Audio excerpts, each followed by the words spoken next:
Hey guys, welcome to the Gear Cave. So today is please don't screw up this customer's acoustic guitar day. So behind me there is an old made in Japan Suzuki classical guitar. It's in bad shape. The action is sky high. There's no truss rod in the neck. I'll explain that a little bit later. The tuners are terrible. It was not a high-end guitar back in the day by any means. You can tell just by the construction, and it's bed up. It's bed up pretty good. But it has an aftermarket kind of pickup system in it that doesn't really work. The customer who dropped it off wants me to lower the action, put new strings on, and install a new pickup. But the action's sky high. Like I already took the strings off. I wasn't going to do a video. I don't usually do videos of my customers' repair jobs, but I thought this one's kind of unique, and I'm gonna try some stuff that I've never kind of done before, and you guys might want to kind of have a look. But so the problem with these guitars, they don't have a truss rod in the neck, so you can't straighten the neck. It's a fixed neck, so unless you want to spend $400, $500, $600, $700 taking it to a luthier that can remove the neck and reset it, angle it to fit the particular action of that guitar, go for it. But I don't think that's his intentions. And the other problem is the saddle sitting in the bridge is already quite low. So someone, did some work to it already.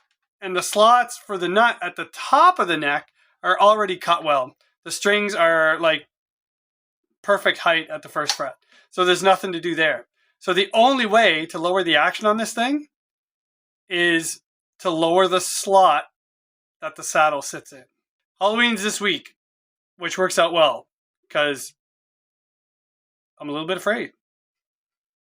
Let me show you what I got going on. So you guys know I'm not really an acoustic guy, but we have a case of a really high action acoustic, and there's nothing more to do than to route out the bridge and cross our fingers that I don't mess this up. Here's what I got so far. So as you can see, I taped off the guitar. I put some alien tape on both sides because I have to route this channel deeper and I can't mess it up. So what I did, or what I'm thinking of doing, I haven't done yet, is I went to the shed, I got a piece of plywood, I made a kind of a template to fit around the bridge just with my router. So I'm going to sit this on the guitar like this. I'll stick it to the alien tape so that this thing doesn't move around. And this will give me a nice level surface for my router to slide on. Now, for a router for this job, I'm just using a Dremel tool with the little router guide attachment, and this is adjustable up and down so I can set my depth. And I have a little router bit, and this router bit is the perfect size for that channel. It'll fit right in this channel where the saddle goes. The problem is I only want to go deeper. I don't want to go wider. So doing that freehand is going to be like nerve-wracking at best. So what I'm thinking of doing is setting my height, to get this router bit inside the channel, like so. So it's already in there. Making sure that this attachment is nice and tight. And now, all I should have to do is make a line on one side, make a line on the other side. That'll give me my width.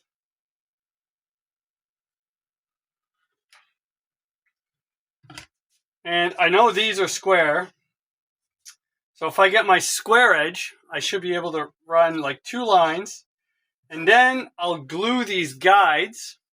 So I cut out just 2 pieces of wood here. They're nice and square. So I'll glue these guides on these lines, right, like that. And that will give my router a channel to follow. So it can't go back and forth. It can just go left to right. You know what I mean? So I should be able to route this channel out without messing anything up. You know what I'm saying? That's the plan anyway. So I'm going to get my square edge and make some measurements here. All right, I have my 2 lines where these are going to go. So now I just want to make sure these are exactly the same width all the way through, that I didn't make some kind of error.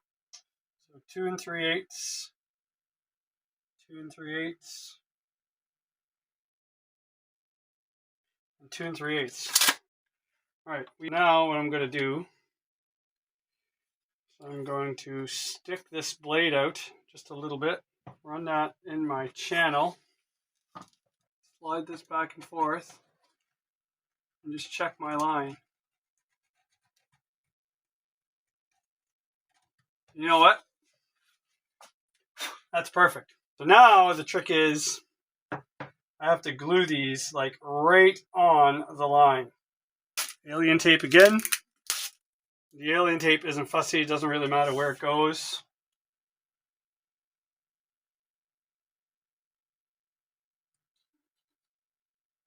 Like I can be behind the line on both sides.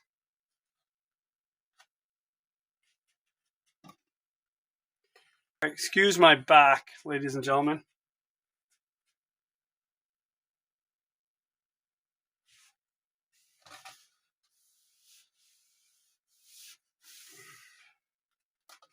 Okay, so all I did was lay the sharp edge right on the line and then, just drop it back to make contact with the alien tape. So hopefully you'll see that on this one. Can't really get you in close because then the tablet will be in the way, and I need to really make sure nothing's in my way here.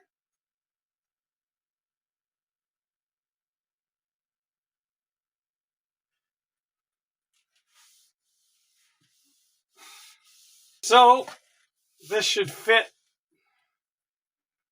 between there. Oh, it's tight. Oh, look at that. And there you go.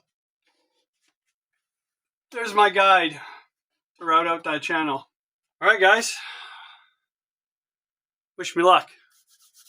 Here goes.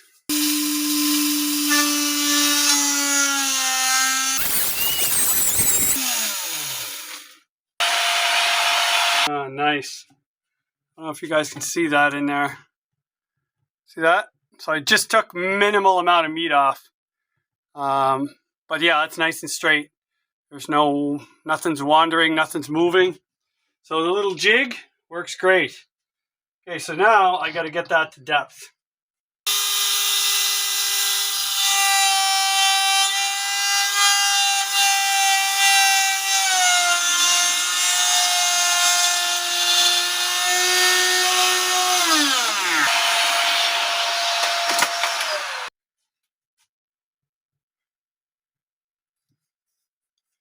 All right, so let's do this again.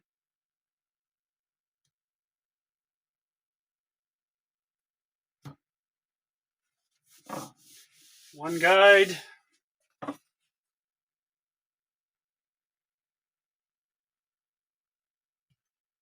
Two guides. And that should allow me to go back and forth and take some meat off. That should do.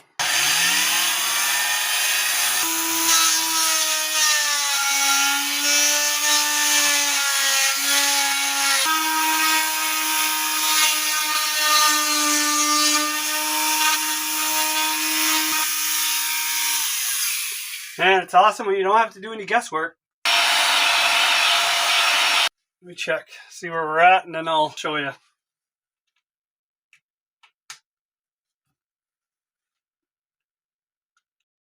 So, it doesn't look great right now, but here's what we got.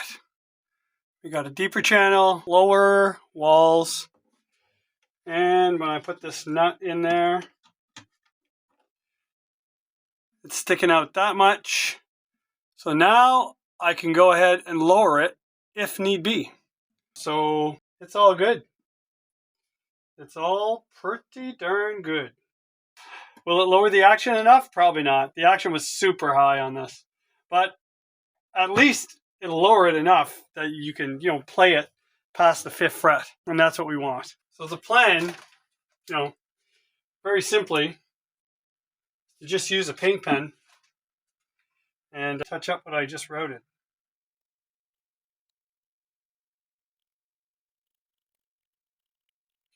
And then very lightly just kind of blend it in with the rest of the bridge. Because the bridge is kind of blotchy as is anyway. So once this dries, you should see, kind of the wood grain through it.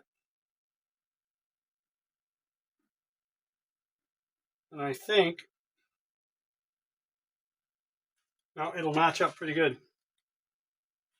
It's still wet, but essentially it'll look like that. Yeah, it's not pretty, but with the saddle in there and the strings going across, I don't think you'll see that really. And the guitar, as you can tell, is pretty bent up. So I'm going to let that dry. I'm going to do a little fret work on this. And that's going to be it for me. So I just wanted to share my method of madness to kind of try and lower the action on the guitar without spending hundreds to reset a neck. And hopefully that'll, give us what we want. So you guys take care, God bless, and I'll see you in the next one.